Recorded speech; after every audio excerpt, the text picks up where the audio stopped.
Pop, pop, pop, pop, pop, pop, pass the popcorn, pass the popcorn, pass the popcorn, pass the popcorn, pass the popcorn, pass the popcorn, pass the popcorn, pass the popcorn.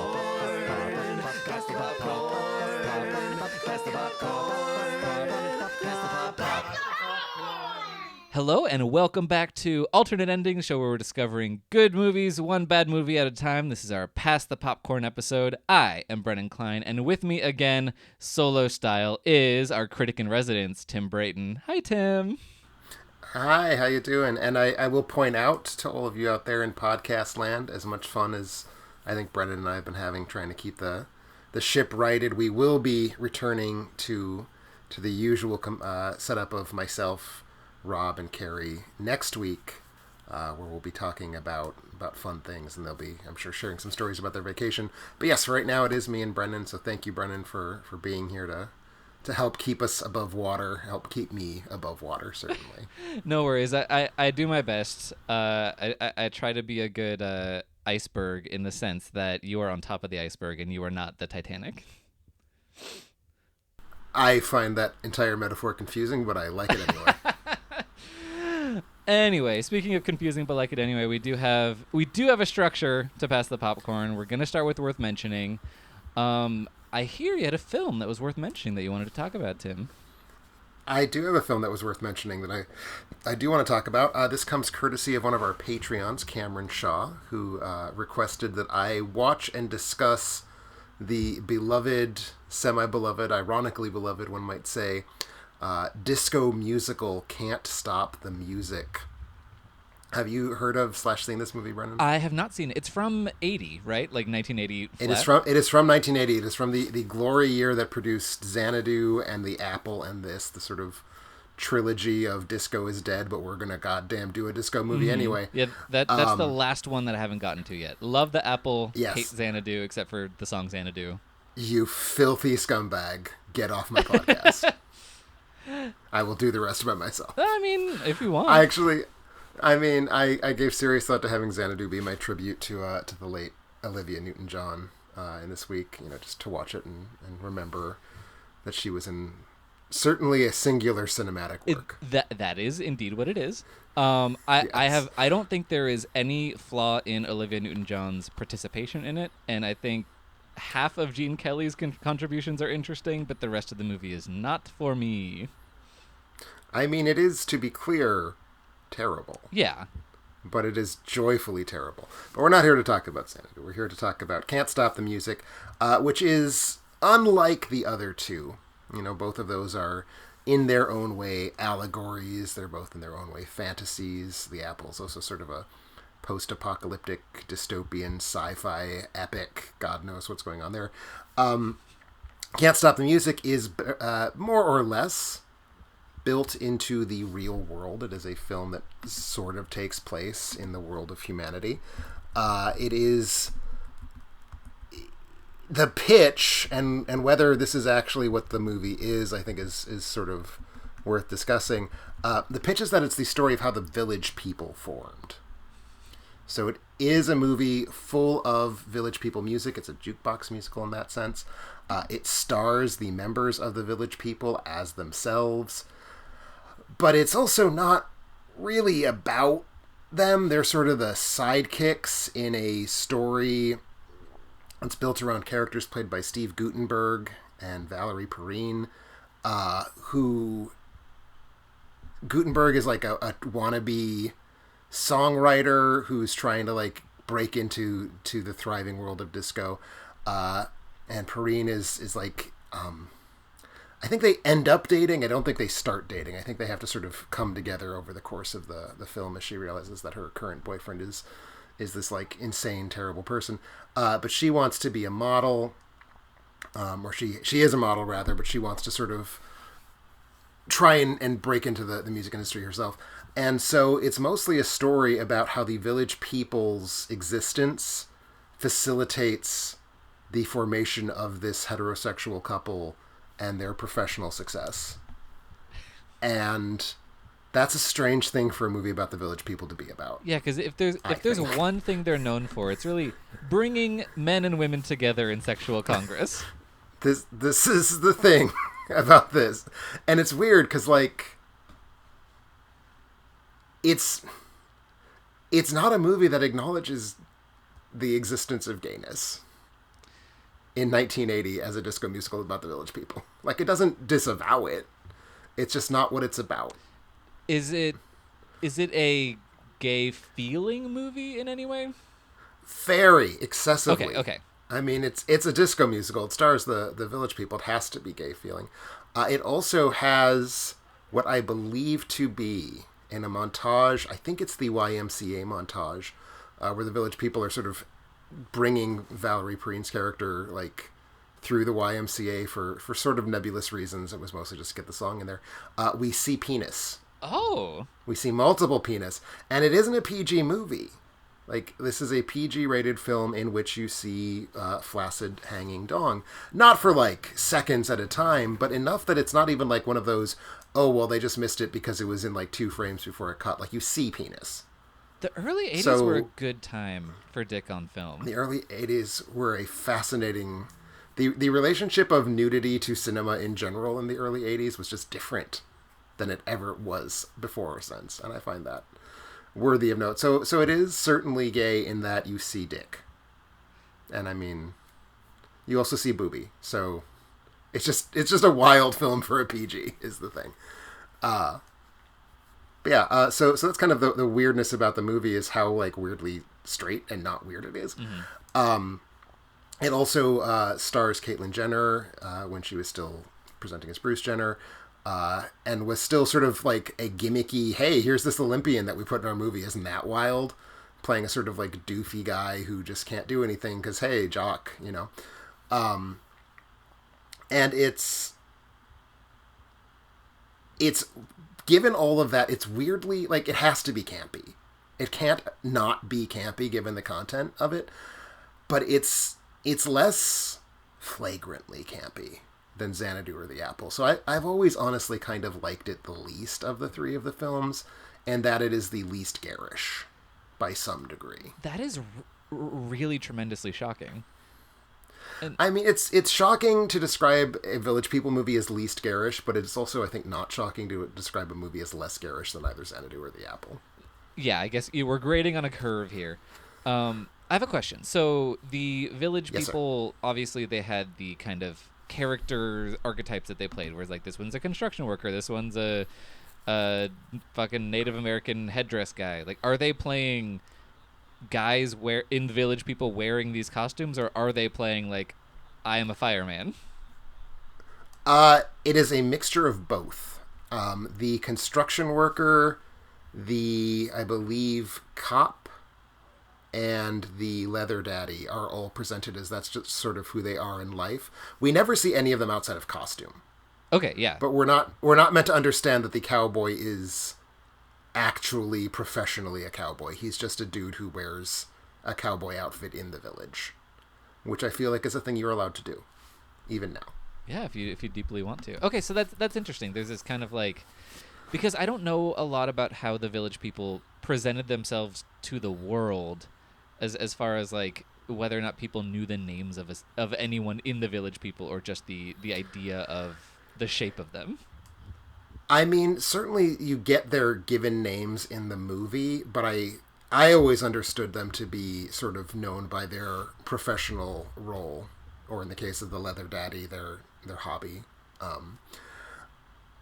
I certainly, my mother would be a person to ask. She was very into the Village People and remains so in a way that I find fascinating. But I have never heard her describe any of them as having, oh, my favorite is the one with name. Mm-hmm. It's always just sort of like they're this kind of collective object that don't really have distinct personalities, even though they have distinct gimmicks. And that's reflected in the movie, honestly. Like, there's no sense in which the 6 members of the Village People are like disambiguated from each other. It's just kind of, they're the Village People, and they coalesce to help Gutenberg and Perrine find their dreams. So it's very much a sort of like magical gay sort of fairy godmother. Forgive the term, but like that's basically what the function they serve. They are not characters. They're sort of the spirit of village excess that is allowed to grace the lives of these two up-and-coming professionals. All right. That at least that feels authentic to the thing that they were doing. I mean, to an extent. Again, it's so weird to me that there's just like that ultimately the plot is the village people help a straight couple form. Just feels so, in a way, the most perverse thing the village people could have done. Which maybe that is the the best decision. I mean, maybe it is. And you know, we had cruising this year, so we were kind of covered. I mean, I feel like a cruising Can't Stop the Music double feature would be a fascinating thing to just sort of bathe in what the hell was culture doing with homosexuality in 1980. Yeah, it was an interesting time. I mean, you know, neither of us were around, but contextually and historically. I mean, it feels interesting. I will also say, and this is less about what the movie is and just about my personal response to it, I am not by any means a standout fan of the Village People, so the fact that this is a Village People jukebox musical, compared to Xanadu and the Apple, which are both kind of book musicals, in weird ways. Well, Xanadu is ELO. Where's the Apple music coming from? That's not something I'm aware of. The Apple music was written, I mean, the ELO music was written for the movie by one group. The Apple music was written by, songwriters. It was conceived of as a musical. Mm-hmm. So it's written by these two Israeli guys. The Apple is weirdly a secretly extremely Israeli film. Obviously, Menahem Golan and Yoram Globus produced it. Yeah. But no, the music was in fact originally written in Hebrew, if I'm not mistaken. Sorry, again, we're not talking about the Apple, but I only ever want to talk about the Apple. It's such an interesting movie. Whomst among us. To be clear, the Apple is far and away my favorite of the films in question. It is the one I've seen the most times. It is the one I find most inexhaustible. But I do find that the music in The Village People just tickles me less than the music in the other two. Is there a song that you think is a standout? I mean, the song that is a standout would be What's Your Favorite Village People song, because it's probably in here. Mine is probably YMCA. So that... Actually, now that I say that, I don't know if Macho Man is in the film. I've forgotten. I don't think it is. Yeah, because this would have been them in the middle of their thing, so there are probably some songs that were hits in some capacity that came out after this movie, right? I mean... I don't know why I'm asking you. Yeah. If you had told me that the Village People were a washed-up group of nobodies by this point that were just making a film to try to cling on to one last shred of viability, I would believe that. I don't know. Yeah, very fair. I'm going to see if I can quickly come up with an answer to that question. The Village People... Come. There we go. The Village People were formed in 1977. And Macho Man came out in 78, I found out. So it could have been in the movie. Okay, there you go. It so it could have existed. Yeah, they did have albums post this, but I feel like sort of peak Village People was the live album Live and Sleazy, which came out a year before this did. Got it. So I'd say if you know their work, you probably know them pre the Can't Stop the Music. Yeah, well, that is a fascinating thing. Anyway, sorry, I will just keep talking about the Apple if this happens. It is a compulsion. But so for my... It's a natural desire. It is. But yeah, so my worth mentioning is going to be a choose your own adventure. So Tim, I want to know if you would rather hear me awkwardly tiptoe around spoilers for One Cut of the Dead, or be kind of a bummer when I don't want to be about Elvis. Ooh, that's tough. Because those both have very stark downsides. I feel like I would rather talk to you about One Cut of the Dead off mic so I can get your real deep down thoughts about it. So let me hear you break my heart about Elvis, which is, at this point, one of my favorite films of 2022. Yes. So I saw Elvis. Look, it is a very, very tough game to get me to be fully on board with a movie that's rounding up towards 3 hours long, so it was already at a disadvantage. And here's the thing that I think is really crystallized in this movie, which is that the thing that Baz Luhrmann does should be the thing that I love, but there's almost always something missing, and it's that little piece, that little converter that puts the movie into my heart, and whatever that flange is missing for me. So I will first ask the question, just for context. Do you like Moulin Rouge? I, with a slight amount of confidence, would say yes. It is a movie that I have not seen since high school, and thus do not want to fully commit to an opinion on. But that is the movie of his that I like the most. That's legitimate. I do not remember disliking Moulin Rouge, but really the only thing I have a firm memory of is the Elephant Love medley, which is glorious.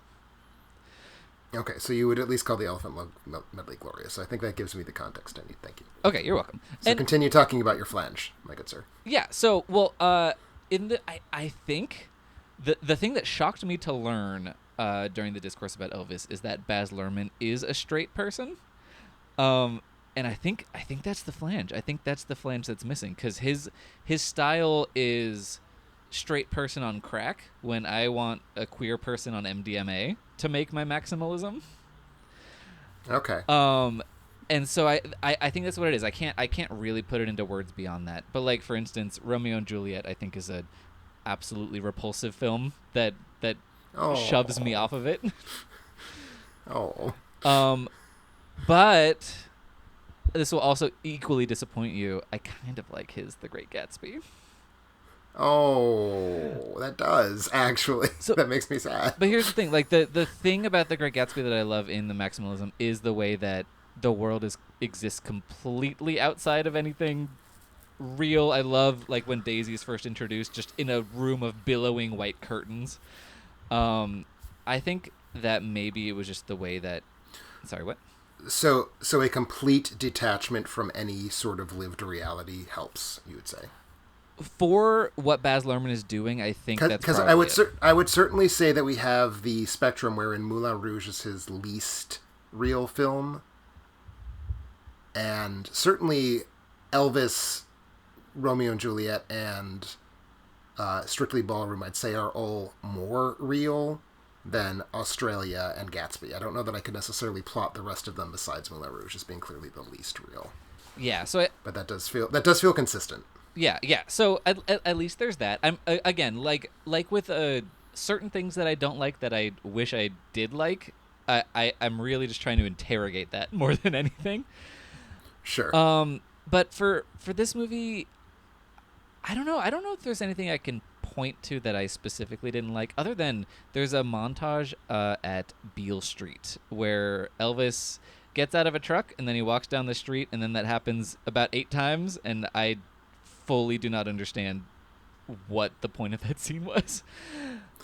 I confess that I do not recall that scene, but there is, as I'm sure you will agree, a ton of Elvis, and not all of it is going to be retained after one viewing. Yeah, no, it is a metric ton. Like it has, there is so much Elvis, and I appreciate the maximalism, but I think there's a chaotic approach.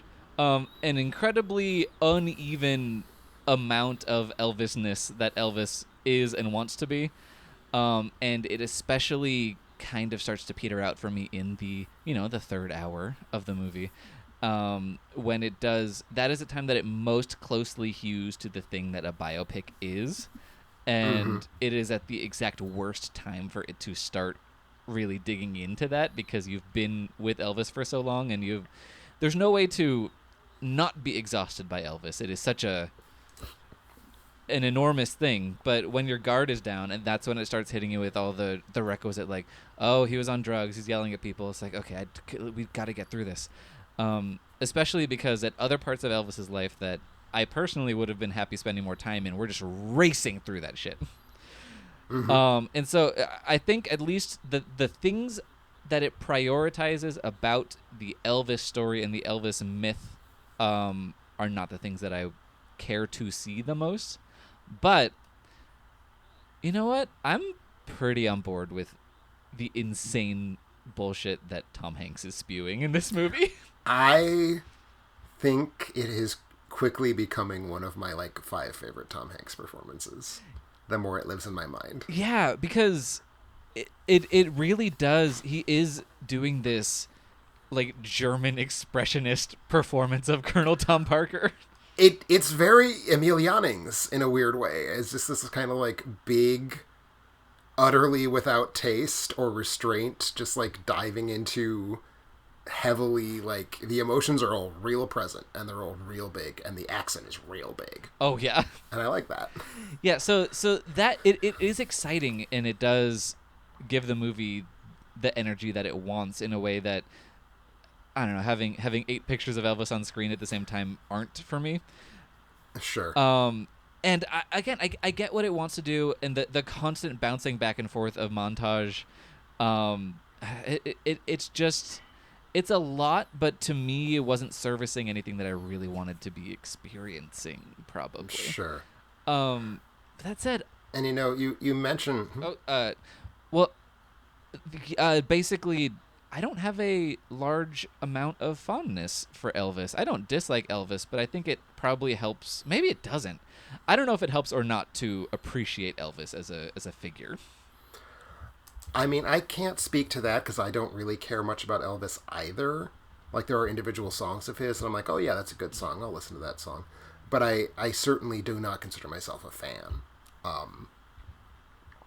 And I very much liked the film. I've had the same wonder because, like, my mom really wanted to see it and still wishes to see it because she is a fan of Elvis. And I'm sort of torn with, like, if I tell her, oh yes, this is a great movie that I thought was really cool, and I show her Elvis, will she bounce off of it? Because it is so... First off, it is about Elvis in a very particular way, I think, which is that it's about how Colonel Parker manipulated and controlled him. So it's not necessarily about Elvis, like, as a musical figure. It is, but it's that's kind of secondary.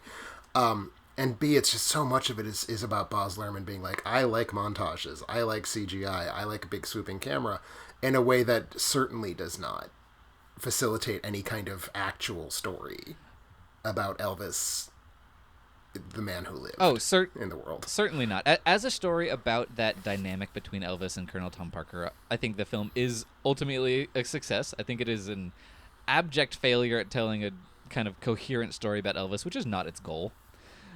Yeah, I mean, I push back against abject failure only because it was not trying to. Yeah, no, it wasn't trying to be. But, so yeah, I'm curious too, because if you're a fan of Elvis, this story isn't the A to Z Elvis tale that... It's not the Kurt Russell film. No.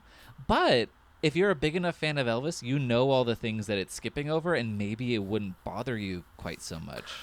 Could very well be. So yeah, I'm very curious about that. Because the thing is, I would prefer to have spent a little more time in Hollywood, because Hollywood is basically a postcard, and then we've moved on. But yeah, I don't know. I just... It is a movie that refuses to settle, which is fine. That I've liked movies like that, but it is just it feels this can't possibly be true, but it feels unintentional in a way where or not. Maybe that's the wrong word. Obviously, everything is there for a reason. Baz Luhrmann is a very intentional filmmaker, but it feels unfocused in a way that a lot of the things that it's doing don't feel like they're servicing a unique whole that is the movie Elvis. It's just a lot for me. I agree with that, and I do think, going back to one of the points you made, which is that you found it to sort of get more pedestrian and boring as it went along. I think that is more or less a universal response to the film. Certainly it was mine. I would love to see if anyone has like written an appreciation of the film or a defense that like lands on, I think the last act's the best part, because I cannot imagine what that would look like thinking that the last part of Elvis is where it's at its best. That would have to be someone who went in expecting an Elvis movie and not a Baz Luhrmann movie, probably. I guess that's true, and I'm sure there are such people, yet I have still not seen that review. But I do think that the lack of focus you're talking about, for me at least, becomes kind of manifest there, because, like, the first however long, I didn't go into the movie with a stopwatch, so I couldn't tell you, but when it is basically Moulin Rouge, but about Elvis Presley for the first 75, 90 minutes, I'm not exactly sure, there's a point where it does shift and becomes more like a chronicle history of the events in the life of Elvis Presley, and it does feel like if it had just kept going, like if it were just a Baz Luhrmann film for an hour or two, 159 minutes, it would feel like it was a thing, and it sort of does feel like, well, it suddenly becomes a biopic for like 30, 40 minutes at the end there. I'm not really sure how long I would say it is. But I do think that does make it feel like it is not a unified whole, and I wonder if that's kind of part of what you're responding to. Actually, I think very much, because like I think if it had stayed as a Fantasia on the life of Elvis the whole time, I don't think it would have been a movie that I loved, but it would have been a movie I respected and was like, I see what you're doing, and this is the thing. But like I said, it really kicks you when you're down. It really slides in all of those fun Oscar reel yelling at each other scenes, just at the exact point that they shouldn't be there. I agree. And like for me, my experience of it was I felt like right about the scene where he does the Christmas special was where it started to feel like a conventional biopic. Yeah. But it wasn't until the drug sequence that it started to feel like a conventional biopic in a way that was not working. But the Elvis is on drugs sequence is just not very interesting. Period. No, and the thing is, and it really, really zooms in on that, like, 5 to 6 year period in a way that it is just happily trotting along through these huge other swaths of his life, and then all of a sudden you're just trapped in the most pedestrian, but also the most frustrating part of his story, and it feels less fun. Not that it needed to be fun all the way. It just there's a lot wrong, and I think it is birthed there. I think that it is certainly the reason why when I first reviewed it, I gave it 3.5 stars, even though I felt for most of the running time like it was a 4-star movie, because it does just not land. I mean, I think it lands. The descent is through some very turbulent air. Absolutely, and I, you know what? I think it's gonna close the book on Elvis for me. It's another movie that I had kind of a bummer couple weeks in the theater where I was seeing a lot of these well-regarded, highly anticipated movies and just bouncing right off of them. Same thing happened with me. I saw that you gave Nope a lower review than I did, which honestly, like, I gasped when I saw it because I thought I was lowballing Nope, and then you come along and it's like, no, we can get lower. Oh, it's like, oh yeah, don't challenge me. But yeah, no, see, the difference is I agree with you about the first half, but the second half is not as appealing to me as it still was didn't to work you. for you. Yeah. Fair enough. I think the second half has the best parts in the individual moments where you're like, holy shit, this is a scene in a horror movie or a scene in a big splashy blockbuster or whatever. But I thought that the hook that that second half was hung on, as far as like motivationally, was so thin and brittle that the movie kind of collapsed. I actually fully agree with that, except insofar as the same part of me that responds very well to Italian horror movies is like, well, if the scenes are working, I don't necessarily care about the mechanism the movie is using to get me into those scenes. Yeah. So, but I do agree that the motivation never clicks. No, and if we're thinking about the same thing. Well, yeah, I think we are. But yeah, because we see. Just really, really briefly, I really didn't want to talk about Nope that much. But just like the characters it fails to set up over the just awfully unspooling first hour, it's hard to care about their relationship to the spectacle, and the movie really, really wants you to. And I just didn't. It wasn't there. I agree with that. I would actually go a little bit more specific to say that I think the movie's failure of motivation is that the goal, like the explicit goal, we need to take a photograph, does not persuade me as realistic or like compelling, given what the movie is. Yeah. If that makes sense. Oh, absolutely. And obviously they paid some lip service to, we need to take a photograph because we can't afford yada yada yada. But like that was a line and not a built character. And it's also 2022 and we can create such perfect photographic fakery that I just didn't buy it. Yeah, it's all just a little weird. And also Also did not know Fry's was still open. I believe it is actually no longer open, and that has changed since the screenplay was finalized. Yeah, no, that makes a lot of sense to me because yes. the Fry's by my house closed down. I loved the Fry's. Where else could you buy, the Bone Collector for 50 cents on DVD? There you go. But anyway, that is that on that. We're gonna do a break unless you had something last thing you wanted to say. We talked about 3 movies quickly, and I think that's good for me. Yeah, look, we talk about so many movies slowly. This was a real change of pace.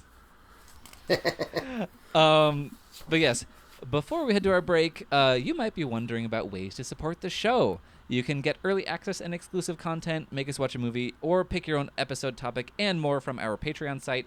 Or you can, as Cameron Shaw did, pick a worth mentioning topic for us to talk about. Exactly, and thank you, Cameron Shaw. I do want to check out that film, Can't Stop the Music. It's Can't Stop and not Don't Stop, right? Can't Stop the Music is one of their songs. Yes, that's not a song that I'm familiar with. It is one that I am sure I had heard, but it only really encoded its way into my brain because of the movie. Okay, well, I'm actually going to check that out, too. And if I do, I'll mention it on some podcast or other, probably. But you can also support us by making your Amazon purchases through our site. Doing it is easy. Just go to our website, alternateending.com, click on our Amazon banner, and seamlessly go about your purchases. All proceeds go to making our show better.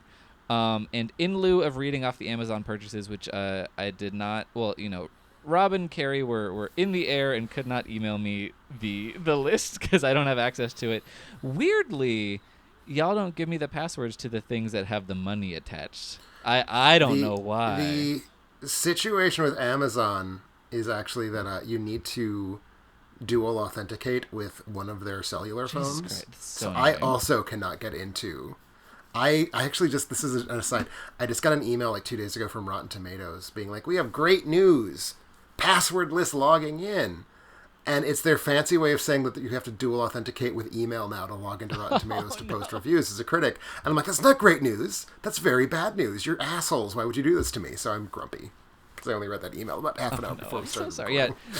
Two-step authentication has helped me out of a jam before in terms of privacy things, but it is otherwise a huge bane of my existence. It has helped me out of a jam, and that it has strongly discouraged me from checking my email as often, so I don't waste as much time doing so. Hey, congrats. Hey. But anyway, so in lieu of Amazon stuff, I put out a call on Discord for some, quick kind of lightning round Tim Sack questions, and your sack came back bulging, but we're gonna pick one question from each side of the sack, so we're getting 2 questions. Okay, well, technically that means one of the questions should be null. And it might be.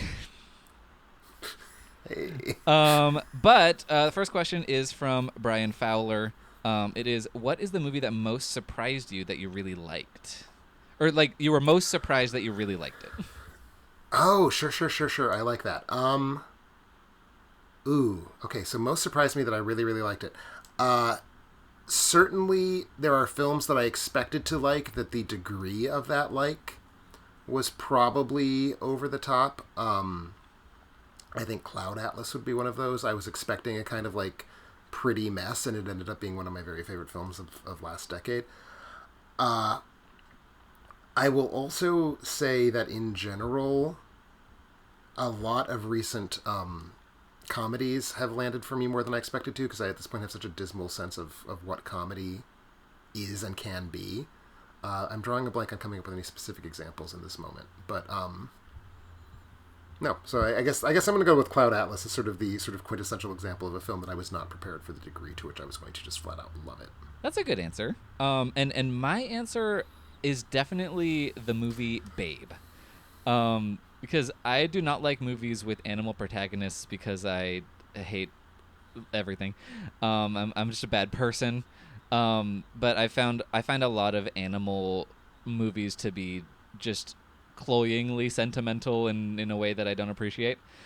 But Babe is just a perfect fable with effects that hold up incredibly, from the Henson Creature Company, and I came out of that movie just 5 out of 5 flat out loving it. It's a really incredible movie. It's such a masterpiece. I don't remember what I expected of Babe before I saw it, because I saw it back 1995, but certainly I have never had Babe as anything other than a perfect 10 out of 10. Yeah, it just really does everything right. And I may have seen it as a kid. If I did, I completely forgot everything about it. So I did come to Babe as an adult and just fully embraced it with my full-grown heart, and it was a beautiful moment. It's a beautiful movie. It's so good. But yeah, so the second question we got from Travis N. It is, what is the benefit to seeing quote-unquote hangout movies like on the big screen in the cinema? Or is there one? I'm going to first give you my stock response, which is that every single movie is better on the big screen, literally, without exception, because I think there are a few things. One is that you see more detail. You have to, basically. You have more resolution, you have more space. So I think you just kind of absorb more. I also think it makes the film-going experience more serious is not exactly the word I want to use. It's more consequential. Like, you are there to give yourself over to the screen and to the theater space. And I think that it just sort of like asks you and sort of enforces, really, that you are going to treat more seriously the film you are watching, regardless of what that movie is. If it's a children's comedy, if it's a serious adult drama, whatever it is. In a way that no matter how hard you try, I think if you are at home in front of your television, you are at home. Like, there's a level of just kind of like sloppiness around it. So that's kind of the stock answer for every single movie ever made. You should see it in a theater, in general, if you get the chance.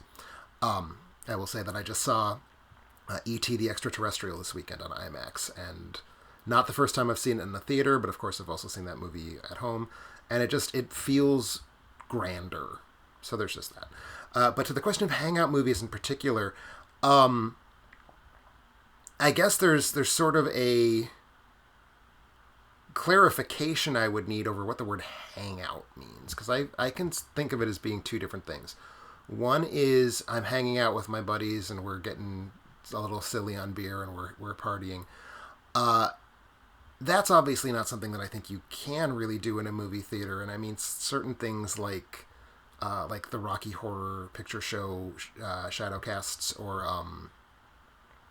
like a Brew and View type thing, you can kind of get at that a little bit.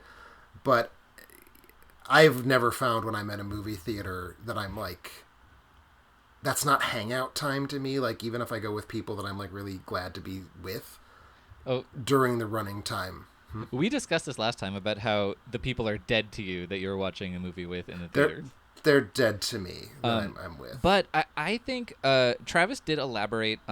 This movie was sparked by, or this question was sparked by watching David Lean's Summertime. That's not a movie that I'm familiar with. Okay. But to me, a hangout movie... It's a great film. Go ahead. To me, a hangout movie, when I hear that phrase, it conjures up something like Everybody Wants Some, which is just, it's a movie about character. It's a movie with not a lot of drive. I agree. And that's sort of very much, to me, it's Dazed and Confused, which is functionally the same movie as Everybody Wants Some. Yeah, so intentionally. I mean, very much so. So, like, I would agree with that as sort of where my mind goes when I hear the phrase hangout movie, is like I'm hanging out with the characters. And I think it holds for the same reason, like the characters feel more present to me if I'm in a theater. The characters feel real and big, and sort of I can invest in them, just because in general I can just invest in a movie more when I'm watching it on the screen. Yeah, that makes sense. And in the sense of the way that the size of the screen kind of deifies or elevates whatever is going on in the film, but also the more realistic and kind of just honest thing of if you're watching a movie at home, it's a 2-screen experience. There's sometimes you might be checking your Twitter account, or you might get a text, or you might... Well, or sometimes you could put your goddamn phone down and not do that. Tim, I see you liking people's Letterboxd reviews of movies you are currently liking. This is a sin we are all guilty of from time to time. I very rarely like reviews whilst I'm in the middle of watching a movie, unless I hate the movie. Exactly.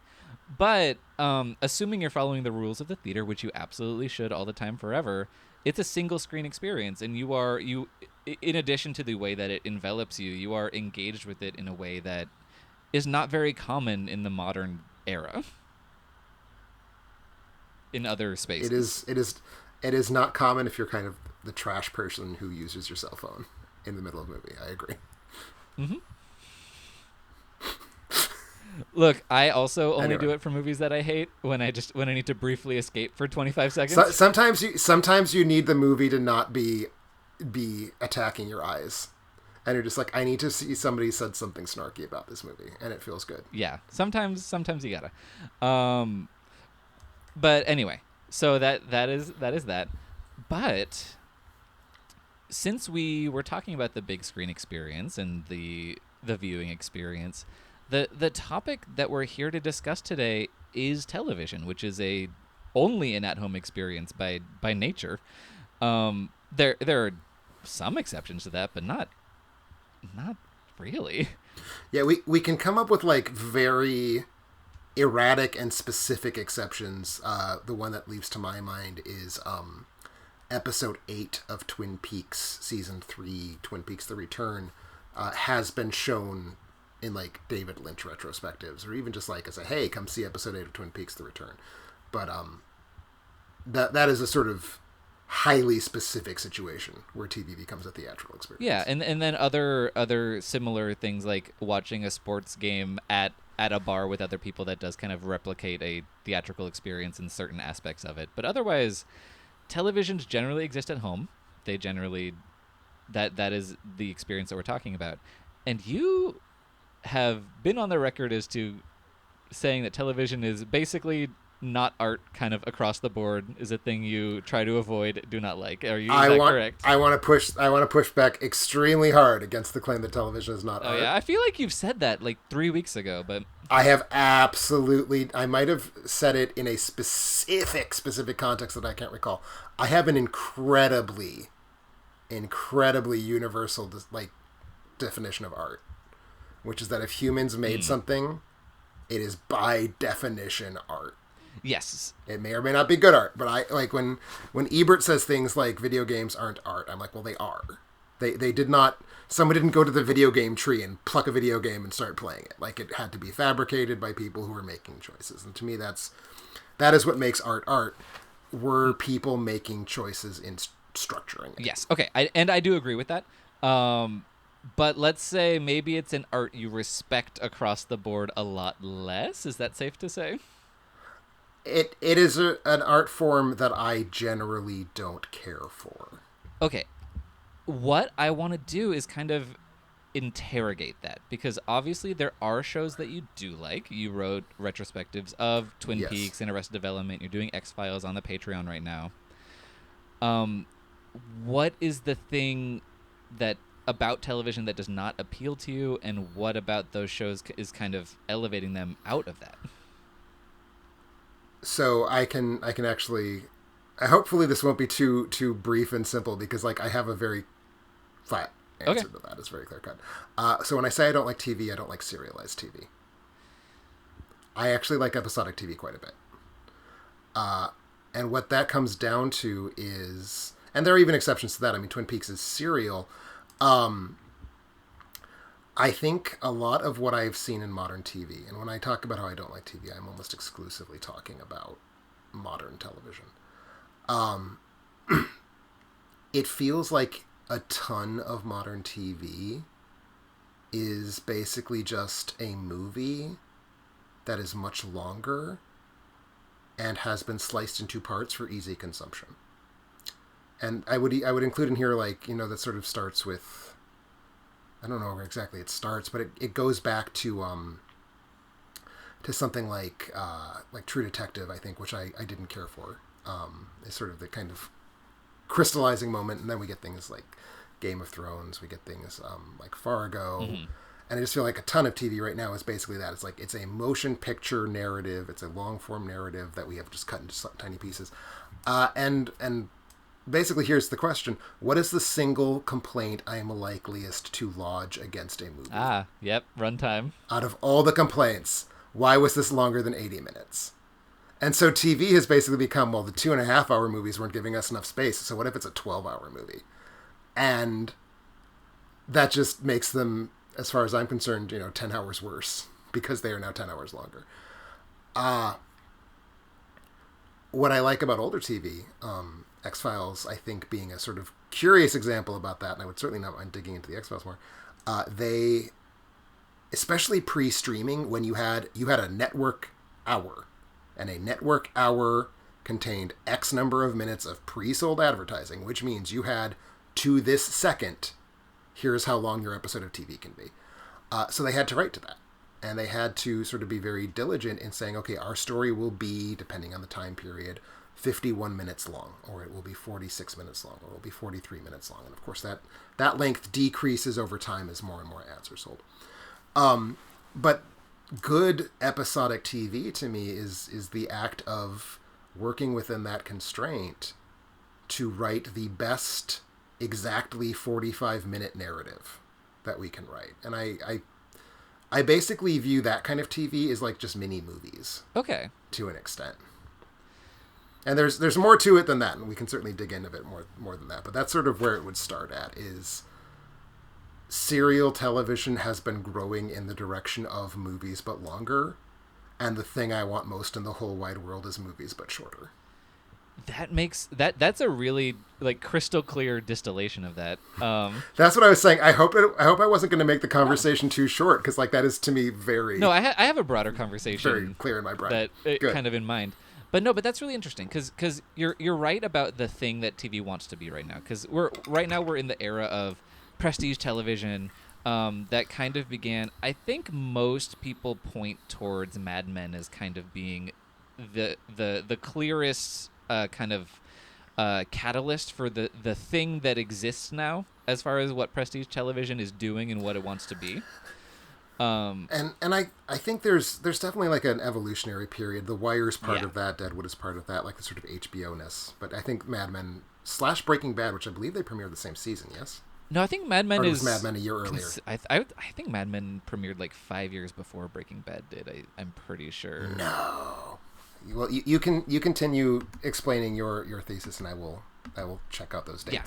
So that's when you start seeing the rise of prestige TV, which is TV with a much bigger budget, TV that is made with more intentionality, more of a sense of auteurism or stylistic pushing the envelope as far as splitting what TV can be, and especially because as people's at-home screens were getting bigger, they were kind of pivoting more towards like single camera stuff and towards not just putting the character's face in close-up so you can see what the fuck they're doing. They're doing a little bit more with the frame starting around that time.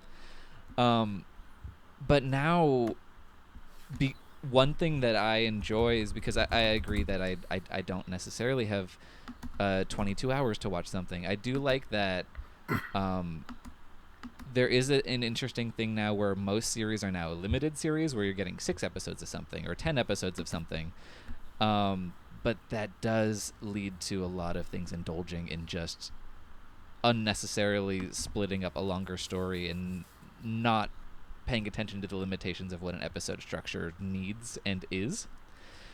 I think you can see that in the grotesque, distended runtime of the Stranger Things episodes from season 4, which could run anywhere from 48 minutes to 2.5 hours. Right. The Stranger Things phenomenon, I watched one half of the first season of Stranger Things, and I was like, this is not interesting to me. The story is moving so unbelievably slowly. So I bailed out. Oh, yeah. I bailed season 2, episode 1, so not too much after you. Yep. So just to finish off the great debate, Mad Men premiered in July of 2007. Breaking Bad premiered in January of 2008. Wow. Okay. So they were pretty close. Okay. You're way better. My internal clock on that and is what very what different. what did quite throw me, I thought Waking Dead was around the same time, like AMC just kind of going all in on TV. Waking Dead was a few years later. Waking Dead was 20. Walking Dead. Walking Dead. Walking Dead. No worries, but yeah. Oh, yes. So yeah, AMC really is where that lived for a long time, and they have been coasting on that for a while. Like that. Yeah, that era. Is there any? Has there been a television show produced in the last, let's say, 5 years that you've actually enjoyed and watched? So here's the corollary, or the not corollary, but the sort of the origin story of me hating TV. Okay. I watched Lost and I was really into it. And I watched Battlestar Galactica, that was it, and I was really into it. And they both had series finales the same rough period. I think Battlestar's was a few months later. I found both of those series finales incredibly unsatisfying. Like the Battlestar Galactica finale, I'm just like, well, that blew, but I guess the show gave me enough of a good time that I hate how it ended, but I will, in my memory, I will only think about the good times. The Lost finale I hated so much that it made me feel like the 6 years of my life I had put into watching Lost had been wasted, and that is time I could have spent gardening or learning how to play guitar or something. Or watching 75 movies or whatever. Or watching 75 movies. And so what those two finales happening sort of boom boom did for me was so I think there's kind of a spectrum, and I actually think that those two shows kind of call that out. There are your True Detectives, which are basically just a 10-hour movie that we sliced into chunks. And there are your, let's say, Everybody Loves Raymond's, which are literally just the events of this 22-minute chunk are going to be completely self-contained and will have nothing else to do. And then I think a lot of shows are in the sort of middle ground of there's an overall narrative. And this is, I mean, I think The Wire is great, and I think this is the kind of thing it's doing. There is a narrative that will be resolved by the end of the season or the end of the show. But this episode is focused on a specific set of problems that will be resolved within the course of the episode. There's a sort of like individual episodes kind of constructing an overall narrative, but they're still individual episodes. And I do think Lost did that. Yeah, and but there's still that sense of like... and that's something that I don't think... I mean, it was certainly not started by this, but it definitely crystallized very well in Buffy the Vampire Slayer, which is like a Monster of the Week show, but they had a big bad where it's like, this is the villain that is kind of what we're striving to defeat over the course of, all 22 episodes. Yeah, I'd say it probably starts, would be my guess, with some combination of Homicide: Life on the Street and Star Trek Deep Space Nine. And then sort of at the same time those come out is when The X-Files comes out, which is doing a different thing altogether, and we can certainly talk about The X-Files. But so there is still this sense of like, even though an individual episode of Lost can be satisfying on its own, there is this sense of like it's accruing data about the overall mystery. And I felt so ill-used by how Lost ended, and I've still not forgiven it. I made the decision right then and there, I'm never going to watch a show with a serialized narrative until it's over, so I can figure out if people liked it or not. Like, I'm not going to do this again, basically, this being Lost. And so where things get tough is a show like Breaking Bad, which everyone agrees ended really super well. Great, I will now watch Breaking Bad. Oh shit, there's so many episodes of Breaking Bad. Well, I don't have that kind of time. And I mean, sometimes it pays off. Like, I'm fucking thrilled I did not commit to Game of Thrones, because it sounds like it ended horribly. And I am glad that I was not part of that. But if I had wanted to watch Game of Thrones, I'd be looking down the face of like 120 hours of content to catch up with it. And that's just insane. Yeah. So the answer, is there any TV that I have liked? I don't watch it. Like, I've sworn off the medium to a certain extent. So I can't really say if there's any recent TV that I have liked, because there hasn't really been any recent TV that I've watched. Yeah, I mean, Is the only recent thing that you've watched WandaVision because of Doctor Strange twisting your arm? Because of Doctor Strange. That is certainly the most recent thing that I've watched. The other sort of origin story, I did watch True Detective Season 1, and I thought it was okay. I didn't love it. I watched Fargo Season 1, and I genuinely just hated it. Mm-hmm. I actually don't know if I finished it. And so Fargo, specifically, because people adored Fargo, it convinced me that TV critics didn't know what the hell they were talking about, and so I never had to pay attention to TV criticism ever again. So you just had a string of experiences that burned you. And basically, and so the, like,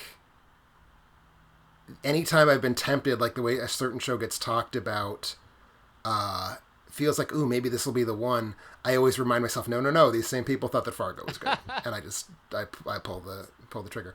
I have individual humans whose taste either overlaps with mine or whose taste I can extrapolate onto mine, such that their response to things I will trust.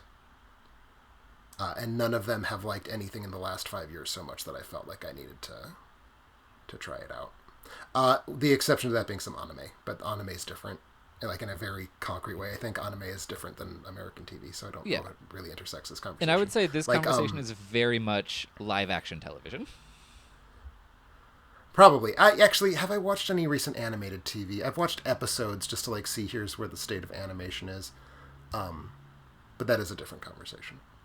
I have a question. Yes. So I believe in your Letterboxd review of Persuasion, you mentioned the way that it's pulling structural elements from Fleabag. I did watch Fleabag. I liked Fleabag a lot. Okay, good. Yeah, I was curious. If that just got to you through osmosis or if that was something you enjoyed. But yeah, that show's very fun. Well, it's British. Ah. So I guess I would say that there's 3 categories: anime, American TV, and British TV. That makes sense. Okay, well, if you're looking... Well, the British have been doing it that way for, like, decades. I mean, the idea of a 6-episode season of TV, and, like, at the end of those 6 episodes, you have a concrete, satisfying object, that's, like, from the 70s in British TV. Yeah, so it's a different thing, and they're not kind of fucking around with it willy-nilly in the same way. Yeah. No, so that would be an example of a recent TV show that I watched again, not because of the hype. Actually, the hype sort of kept me away from it. 3 individuals in my life were like, oh no, Tim, you would like Fleabag. And I was like, okay, I'm putting the future development of our friendship hinges on me liking Fleabag. And I did quite a lot. It is. Well, and also, it's a show that really loves to sit down and take an episode to showcase Olivia Colman. And that's... Whomst among us does not want that in our lives. Exactly. Never a bad decision. She's in a show that I liked, not enough to recommend to you, a Netflix show called Heartstopper that's like a queer teen graphic novel adaptation. Okay. She's in about an accrued 30 seconds of that show. And my favorite part is a single facial expression she makes in Heartstopper. Okay. Okay. I mean, Olivia Colman being barely in a thing and being the best part of it. Oh, that's another show I watched that's, like, ongoing. I am fully caught up on the current incarnation of Doctor Who. Oh, okay. So, again, British. She appears in one episode of the very first, I think, Matt Smith episode, so back in, like, 2009. Mm-hmm. And she is quite possibly the single best scene in the Matt Smith years of Doctor Who is her scene. She just got it like that. My God. Yeah. But anyway, so if you are... To a degree where I've even sort of thought about watching Broadchurch, where I believe she's one of the leads, even though the showrunner of Broadchurch, who later became the showrunner of Doctor Who, I think is a talentless shithead. Would that be... what's that dude's name? I have it at my fingertips, unless you want to come up with it. Well, because it was... Sorry, I have all of them rolling around my head because I write about Doctor Who all the time for work, because... It started with Russell T. Davies, and it was Chris Chibnall, but it's the guy in between them. Tom Moffat? No, Chris Chibnall is the one who sure ran Broadchurch. Got it. Okay. And it's Stephen Moffat. Stephen Moffat. Yeah. I lived with a Doctor Who fan for a long time who did not like the Moffat years. So okay. I just... I do. I like the Davies years better, but I like Moffat pretty well. Are you excited that Davies is coming back for the new season? Honestly, I don't know if I am, because it feels like such a blatant desperation move, and good art is not usually made from a place of blatant desperation. Yeah, no, But that's fair. But anyway, so if you're looking to a contemporary show, if one is catching your interest, even if you're not going to watch it, is it more commonly a drama or more commonly a comedy? Like what is the kind of thing that could potentially perk up your ears a little bit? That's a tough call, because in general, I think even now comedy shows are still more skewing in the direction of the episode as the storytelling unit rather than the season as storytelling unit, and I prefer it that way. But my sense of humor is so out of step with modern comedy that it's like never really an easy sell for me to be like, yeah, I will watch that comedy. And it occurs to me that as I sort of roll through everything that's come out in the last 10 years, that I've like, I need to earmark that. I need to go back and check that out at some point. It is very disproportionately British. So maybe that's the trick. Maybe I just need to only watch British TV. Yeah, that's something interesting to think about. Yeah, okay. Yeah, because for me, the stuff that works for me the most in a contemporary space is comedy, for the same reason. Like, I do like a narrative engine. I think if it gets too episodic or too procedural, I can get a little exhausted with restarting I Love Lucy style at the beginning, like just being pulled back to homeostasis, like, and being wrenched back at the end of every episode can get a little tiring for me.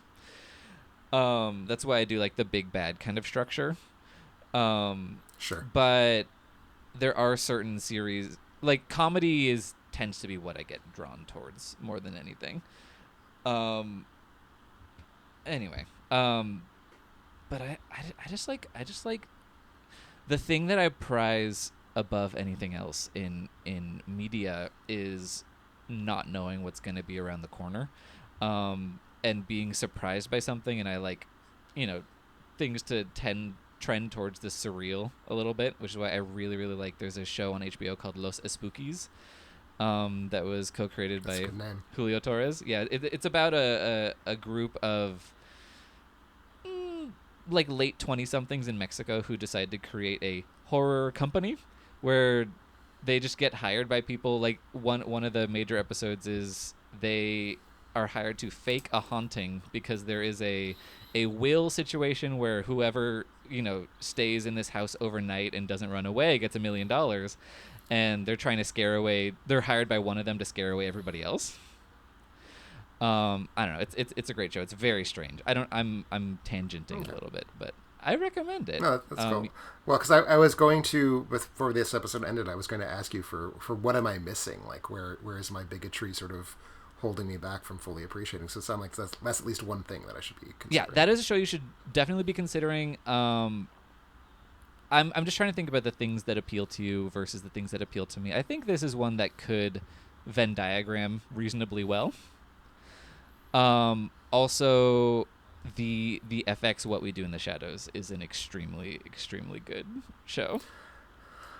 I'm such a fan of the original. It's kind of weird to me that I haven't actually checked the series out, except insofar as I feel like I have been fully blackpilled against Taika Waititi at this point. So, but I also know he's not really a writer for the show, is he? No, he was more involved in the first season, but I think it just has his name on it in like seasons 2 through 4, which is 4 is what's currently airing. Okay. Gotcha. And I think it is a completely different. I mean, it's obviously operating in that space of what we do in the shadows is. It's the kind of, they're vampires, but they're roommates. It's the kind of combination of high concept horror fantasy with the really mundane silliness of real life. Mm-hmm. But I feel like it's doing it in a tonal way that's different considerably from what the movie is, but without it does feel like it's in the same world, but it's doing a different thing. Okay. So I can that tracks. I can okay, that. Yeah, good. Yeah, because I would recommend that. But yeah, as far as new stuff and things that I think you would be interested in remotely, it's probably those two shows. Fair enough. But I have a question. Have you seen Pushing Daisies? I have not, and people have told me I should. Pushing Daisies was created by the same... Who created that? Do you know offhand? Brian the Fuller. showrunner or creator? Brian Fuller, okay. Brian Fuller, in general, is someone I need to get more into, I think. I think I would also probably like Hannibal, which I've never seen a single episode of. But I believe... I think there's a connection between Pushing Daisies and Wonderfall, and it might be him. And what? Sorry? Or it might... The show Wonderfall? I've never even that's what it was heard called. of that. It was a one season, half season show that I found very, very fetching back when it was like in 2006 or whenever it was on the air. And I think it was maybe not the same creator, but maybe part of the same production team was involved with it. So Pushing Daisies has been on my radar for quite a while, in fact. Okay, I'm glad to hear it. And yeah, Brian Fuller was involved in Wonderfalls. Wonderfalls with an S, okay. Yeah. But no, Pushing Daisies is what I think of as the perfect television show. Both in terms of, like, it is one of those shows that's on all the clickbait lists of, like, you know, shows that were canceled too soon. But because of that, were allowed to just be this perfect thing and not run themselves into the ground. Because, you know, we saw what happened when Arrested Development was allowed to have more seasons than when it was canceled too soon. We did. Yes, indeed. And so that's why some of those shows are perfect, because they get to be this crystalline thing that has a finite amount of it, and Pushing Daisies is it's just so good, and it was way too expensive to ever last that long, and it's such a thorough, exciting thing. That's very much the way I feel about the show Carnival, which was one of the earlier HBO series, and sort of a very notoriously got killed off after its second season because it cost too much to create. I feel like 2 seasons is the absolute maximum number of that show we could have gotten before it started getting terrible. So yeah. Even though it ends like completely unresolved, like there's just so much open narrative threads at that point. But yeah, and that's not to say for me, because if there's one thing that I enjoy, it is melodrama.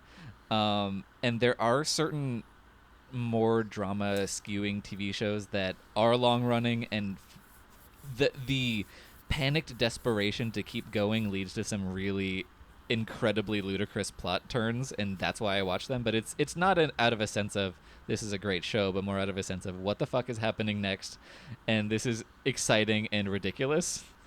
If you are talking right now about daytime soap operas, I consider them to be a fully separate medium, one that I hold in very high esteem. Yes, I'm not talking about daytime soap operas, but I hold them in esteem too, and I like whenever shows get really close to being that thing. I haven't watched a daytime soap since the 90s, but I don't think they're viewed as a sort of low art form. That is a form of media where the entire cast and crew has to be ready to put on an hour-long drama with like a day's notice. That is crazy to me that they are able to do that for years at a time. And I have just over-the-top respect for the people who put those shows on. Like, that has got to be the most laborious work in TV. Yeah, and you just got to have something. But that is a creative instinct. Like, there is creativity born of limitation. That's Absolutely. how you get the score for Halloween. You know, there's that for one random example. But that is what's... Well, no, like I've already said, I think TV is at its best when you tell the writer, you have 45 minutes and 30 seconds. You do not have 45 minutes. You do not have 46 minutes. You have 45 minutes and 30 seconds. And I think that produces something, for sure. Yeah, it's like sometimes you got to have a deadline in order to get the thing done properly. Hey, otherwise you'll just... I'm there right now. I'm so sorry. That's all right. But yeah, shows that run off the rails, I can appreciate also. I mean, look, I'm currently working my way through the Apocrypha of Melrose Place, and I'm only in season 2 right now, and things are heating up, my friend. I love it. I am currently rewatching The OC. Got it. Okay. So, no stones being thrown. So we have the same kind of appreciation of that kind of melodramatic, soapy primetime situation. I feel like I have more genuine appreciation for The OC than I do for any episode of prestige TV from the last 10 years that I have put in front of my eyeballs. It's grubby and honest. Yeah, there is something beautiful about that. And look, I mean, we are both people who, appreciate the 80s slasher. That is something that speaks to our heart. Mm-hmm. And yeah, there is something really exciting about that. I don't want to run too long on this episode, so I think I'm good on TV questions. But is there a topic within this world that you wanted to cover while we're here? Because we don't get a chance to talk about this a lot. We don't get a chance to talk about this a lot. And I mean, I do... I've been spending a lot of time recently rewatching 60s television. Some of the very, very early Doctor Who over in Britain, but the original Star Trek I rewatched not terribly long ago, shortly before the start of the pandemic. I've also been working my way through the Adam West Batman and the original Mission Impossible. And I do think and this is sort of where I think a lot of my, extra vitriolic boy TV sucks kind of sprung into existence after I started rewatching Star Trek. Because I do think there is just something miraculous about working within the constraints that 60s TV has. When it's fully, I mean, until the 90s, TV is viewed as fully a lesser art form. Like, they get less money, they get, less talent, quote unquote. But there's something about the, even though we are working in this kind of highly constrained way, we are going to put all the effort we can sum up into creating this really perfectly constructed, 51-minute object. And in particular, Mission Impossible is really just that. The first season of Mission Impossible, which I think is the one people don't talk about because it's the one before Peter Graves joins the cast. Every episode is this we are going to try a brand new genre. Oh. And we are going to see what the hell we find there. And it's just so experimental in a way that I find very exciting. And again, they have to pack it all into a 51-minute window. And there's just something to me that's very admirable about the just nuts and bolts industrial craftsmanship that goes into that. And I think obviously there's a lot to admire about TV as a sort of more artisanal product that has a desire to be beautiful and whatnot. But I also think just watching people being super fucking professional 26, 32 times a year, that's also very inspiring to me. Yeah, no, that totally makes sense, especially as someone, if you have a way to approach watching media that includes, a knowledge of how it's made and a respect for that, because that's obviously something that you have as a, knowledgeable critic. Again, something you sort bring. of the same as the soap opera. As the soap opera thing, I find that to be maybe the hardest way to make television, and I think they get shit on because they're telling goofy stories for bored housewives. It's fucking work to make that kind of stuff. I think that is really impressive to me in a way that, yeah, we had a $10 million budget to make this one episode. Well, then, yeah, fucking better look good as compared to, Susan Lucci tripped, so we had to write her character out, and that happened yesterday. It's okay, you just made something. And that's cool. Yeah, and there's something electric about that. You're right. There is the expectation of if we're tossing this much money at it, it has to be good. And so much of it isn't. I watched the Book of Boba Fett, Tim. It is execrable. I also, so it seems the only TV I watch is TV that I go into it knowing that I'm going to hate, because I've watched both seasons of The Mandalorian, and I have access to the Book of Boba Fett, but I have not forced myself to watch it. Oh, you gotta, so I can talk to someone about it. That was a miserable experience. I mean, I already found The Mandalorian to be good scenes interspersed within a generally dull experience, so I can only imagine how much less I'm going to like the worst. Yeah, imagine bad scenes interjected between a dull experience. Love it. Oh my god. But yeah, so, yeah, no, just that budget does not guarantee that it's good. And especially the season 4 of Stranger Things, going back to that, anytime I see a screenshot of that season or of that show, and everyone's like, the cinematography, I'm like, what, red and brown and... Go ahead. No, it's tremendously ugly. The CGI mush. It's gotta be the codec they're using. Because Netflix is incapable of making attractive-looking media. That's true of their movies as well. Just if it's a Netflix original, it looks like dog shit. And I'm sure that's not a corporate choice. It's we want to be the studio that makes ugly things.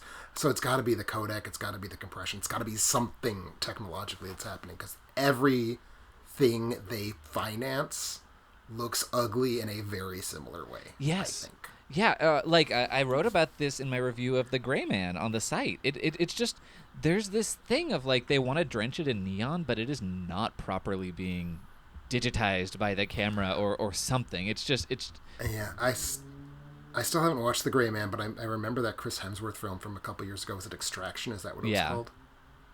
That movie looked just...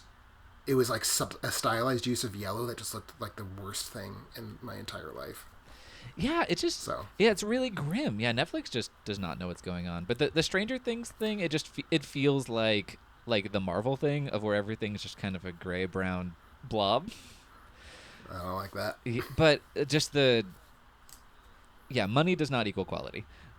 Nor does lack of money. That does not equal integrity. But it is more interesting to watch sometimes.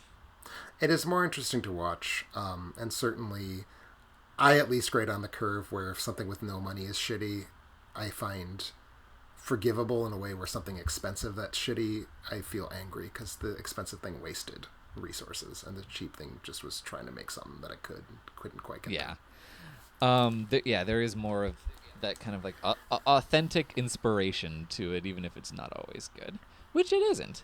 Yeah. But also the thing about, disrespect towards soap operas, it is because it's a thing that is for women, and things for women have been systematically disrespected throughout time. Anyway, that's a longer conversation that we don't need to be having at the end of a podcast. Anything else about TV that you want to throw out? We should talk about this again at some point, but... I think I'm set. I think I've said my piece for right now.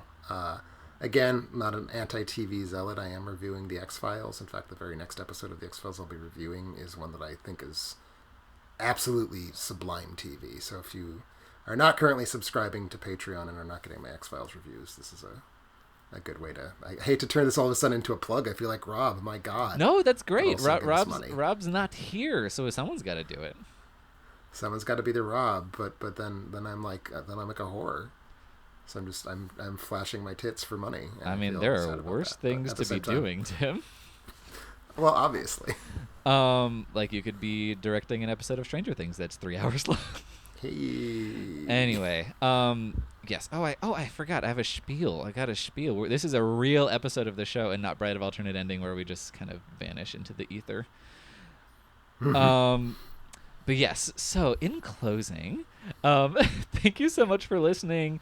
You can connect with us on social media. Go to our Facebook page, like it. Find us on Twitter where we're tweeting all the time. We're on Instagram. You can find more of Tim's reviews, my reviews, all that stuff at alternateending.com.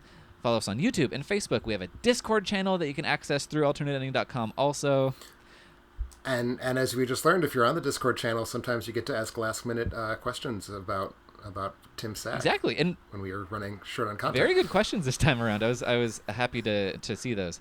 But yeah, all kinds of stuff like that. Follow the Patreon, get Tim's X-Files reviews there, and great stuff. Bye-bye. Yeah. Bye, everybody.